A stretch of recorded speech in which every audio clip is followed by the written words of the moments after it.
Oh, first of all, the fact that this is the first time in person. It is. Yeah. I feel like I've known you for years. Man, you know, look at here. Look at here. I told you, he talking catchphrases. Look at here. Walter, he ain't gonna say many words. What is it? How does it feel to be in the room with the man that really set this journey? Hey, It's him, man. Hey, look here. Hey, man up above. Absolutely. It's called. Hey, he make things work. Hey, man, do his name. Hey. And he sent his folks around. Yeah. And he say, go on, bless him, boy. And he come on down here. Young man. Young man. Boy, my mouth. Oh, my God. Yeah. Keith, what you said is, this talent is the talent. Absolutely. But your platform allowed Walter to spread his wings. He was going to do that anyway. Yeah. He was going to be exactly where he was supposed to be at all times. I'm just blessed enough to have a platform that happened to be, in this case, any part of the journey. But it's his journey that he was on anyway. Yes. He's going to be where he's going to be at. For sure. And you said Walter's going to be where he's going to be at. And guess where he's going to be at? You want to tell him? Okay. So we're going to give him an exclusive. Unc is going to be at Family Day. Tendernism.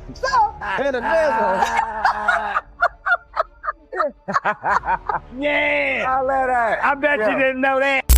Not sure if you caught that clip of Mr. Tenderism and Keith Lee on Tamron Hall, but hold up, it was actually a big moment. It was the first time the two of them had met in person, and you could feel the energy immediately. Mr. Walt Johnson, also known as Mr. Tenderism, was genuinely happy. Keith Lee was happy, and even Tamron Hall looked naturally joyful. Not that forced TV smile, but real emotion. Listen to this. It actually connects back to when Keith Lee traveled to California months earlier to meet him at Destination Smokehouse, the spot tied to that whole viral food run. That restaurant, originally a struggling coffee shop owned by an Armenian businessman, ended up shifting into a barbecue-style place after Walt stepped in with his ideas and recipes. And Keith Lee stopped by during his food tour because he wanted to meet him and even planned to tip $4,000 to the staff. But things got messy when the restaurant side pushed back and blocked it. That situation blew up fast and sparked a whole debate around ownership, credit, and black labor versus black business control. There were even claims about attempts to secure the trademark for the Tenderism name, which added even more fuel to the controversy. Eventually, Walt moved on from that setup, stepping away from the day-to-day grind because, realistically, running a restaurant at that level takes non-stop hours and pressure. And I said it before, sometimes the smartest move is realizing there's another way to monetize your talent instead of being stuck in exhausting operations. Right now, he's basically using his personality and platform to highlight other black-owned businesses, almost like an extension of what Keith Lee has been doing in his own lane. And honestly, I love that for him, because he's getting real love everywhere. From Northern California to the Bay, Oakland, San Francisco, all the way down to Texas and the DMV. But let's be real, Atlanta has been the main place holding him down and helping shape this influencer marketing direction he's building. That said, Texas still gave him a major push, and now you're seeing that influence expand into places like Maryland, New Orleans, and more coming soon across the country. They want to see if they tend. If they tender ain't the word. Tender ain't the word. I love it. Social media sensation Mr. Tendernism himself is going to be here in the Metro this weekend, and he's trying to see if Atlanta has that tender barbecue.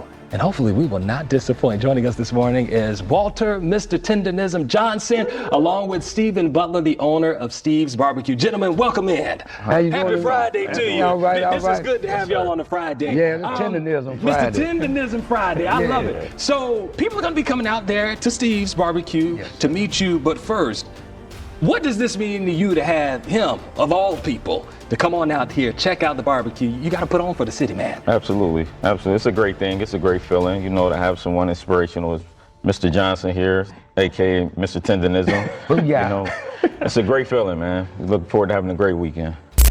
And listen, they really made it happen. First off, it started with Ronnie Lay and his wife stepping in and supporting him through that whole celebrity booking push. Then he doubled back to Atlanta again, and hold up, this time he showed up at Steve's Barbecue in Fayetteville, Georgia. People literally came from all across the metro just to support the business and meet Mr. Tenderism in person. And I'm not even exaggerating. Lines were stretching all the way out the door. Like Tendernism. Boy, look here, this is Tendernism at its best. That's all he say. He talking catchphrases. He don't really speak in full word sentences. And then when you call him, he'd be like, I'll put it down. I'll throw down whatever you need to be thrown down. We working on something really big together. Is he a nice guy? He's amazing. Yeah. He's exactly who I thought he was. Again, you can't fake that. Yeah. You can't fake the funk. And does he really make the oxtails? So from what I was told was that it was his one of his recipes. It could have been co-created. You can correct me if I'm wrong. But he initially was the person who brought barbecue to the table. It then got so big that they had to outsource people to cook it at the time and have him as like the marketer. But he throw down in the kitchen. He get on the phone and he be like, Tendernism. Oh man, it's just family coming together. See, love we do for a person. Hey, but one thing I found now, man, right there, he the one who calling the shots. Apparently, he looking out for you. I'm just following the lead now. I ain't driving no more. I'm letting him drive. You know what I mean? Everything going all right too, man. And speaking of that, because we all know that you were a part of a company. Right. You were there and you decided to take a leap of faith. You walked away from it. You're doing your own thing now. Hey. Did you just say it was time? Yeah, you kind of know when to say time come, opportunity knock. You got to be ready. It was like, okay, it's time to go. And you were ready. You didn't have any second thoughts about it. Nope, I stay ready. So I just put one before the other and kept on moving. You know what I mean?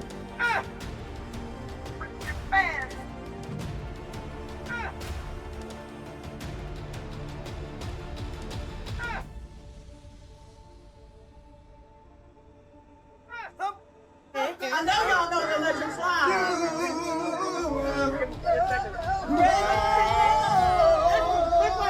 Here we go. Give me some light. Hey.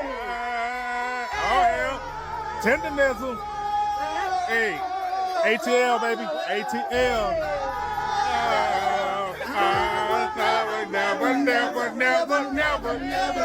Never let you go before I let go.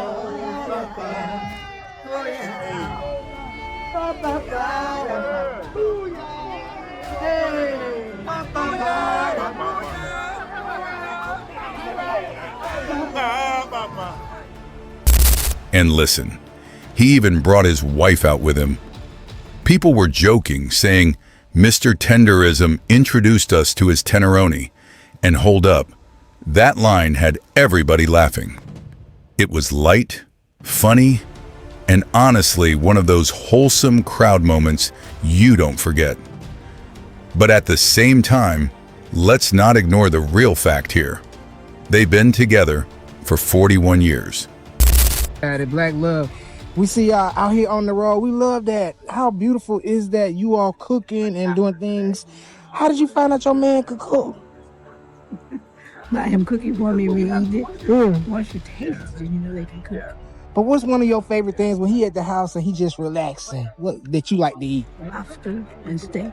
Oh, you be making lobster and steak? Mean deal. What? Lobster and steak. Booyah, I was trying to He keep does it it for. slow and easy.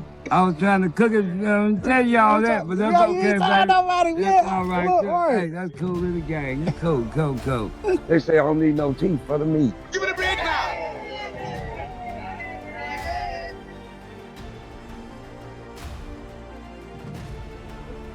Give me the bread now. It's 84, 40, yeah, this courthouse, Square East, this is the right place. High noon brunchery, this it. Pinky Pink, y'all better get on down there and check them out. Hey, can I help you? Hey, Joe, how you doing? Good. Okay, listen. I got brunch tomorrow, and I'm serving these short ribs, and I need these short ribs to be tender. Do you have somebody that can help me out? Man, I got the perfect person for you. Meet me at 5, okay? All right, see you there.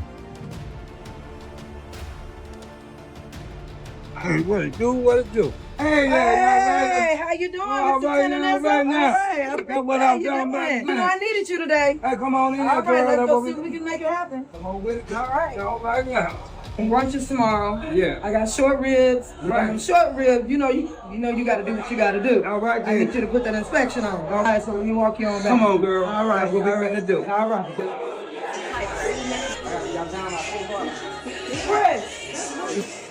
Man, right there, that's on making short ribs. Do what it do. Mr. Tendernism, man, what it do, man? How you doing today, man? I'm feeling good. I'm Boy, blessed. that's cool in the game, man. They say you got some real back there. Yeah, I got the short ribs back here. Hey, man, I know they gonna be tender. Let's get it on. Booyah. I want to just see, man, if they tender, man. Let me make sure. Now, that's what I'm talking about. That's purely tendernism. Hey, look at here. Didn't you see it? Look at here.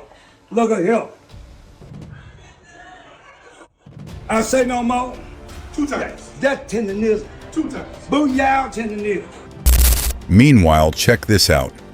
The old restaurant owner he used to work with, the same one tied to that whole situation where Keith Lee's $4,000 tip got blocked and the trademark drama kicked off, is now back online doing videos. And hold up, his new angle is wild. He's out here trying to convince people that you don't even need meat anymore to get that tender experience. You don't want it to fall off the bone. You don't really want a pulled pork bite of this. You want to taste something where there's more pork flavor, more integrity left in the meat. But look at that bark. Look at that shine and glisten. Let me take a bite. And that's what we call a perfect bite through. See how there's no meat left on the bone where I bit? Come here. Shut your stupid ass. So you actually don't want the meat to fall right off the bone of your ribs, because then it loses its integrity. And look at how nice. Yeah, whatever that is. But listen, Mr. Tenderism is now gearing up for something way bigger. He's set to link up with Keith Lee in New Orleans, and hold up, this isn't small at all. Keith Lee is actually hosting a full-on food festival there. Days, times are hard. Food and family are the first thing that connect to me. So what's better than feeding some families with some food? God is amazing, man. Keith Lee has been supporting culinary arts all over the country, but he has a special sensitivity for New Orleans. I really respect Keith Lee, man, for what he doing for the city, man. You hear me? Food insecurity is real for our people, and the fact that we're doing a hot plate food giveaway with premier quality under the bridge. Food lovers across the Bayou State will have a chance to get it, try it, and rate it on a scale of 1 to 10. TikTok star and food critic Keith Lee will be launching a family food festival in New Orleans this year. All I'm saying is you can't fake real influence, and you definitely can't manufacture authenticity. Hold up, you can't just take it from someone else and slap it on yourself like it's transferable. Keith Lee really brought all of this into the light. But what's interesting is he's not out here trying to take full credit or own the whole narrative. Instead, he's still giving Walter Johnson, aka Mr. Tenderism, his flowers and letting him stand in his own lane. And Mr. Johnson himself, every time you see him in an interview, he's giving the glory right back to God. That's why, honestly, he moves like someone who knows he's been blessed. No debate about it. And listen, the same people who tried to block his blessing kind of ended up pushing him into something bigger anyway. Sometimes things don't fail. They just redirect you, whether people like it or not. You can't really calculate timing when it's tied to something bigger than you. And I truly believe this whole thing unfolded in the exact order it was supposed to. Now he's in a position where he can travel, explore different restaurants, and highlight businesses on a whole different level. In a way, he's basically leasing his spotlight out to other places that need that attention. You've got black men and women, business owners, getting booked and getting real visibility because of that. And listen, in a time where restaurants are already struggling, especially black-owned spots taking even heavier hits, that kind of exposure actually matters. What he's doing is bringing people together and helping keep that momentum alive. So yeah, I love what I'm seeing. Shout out to Mr. Tenderism and Keith Lee. Now I want to hear what you think about all this. Drop your thoughts below.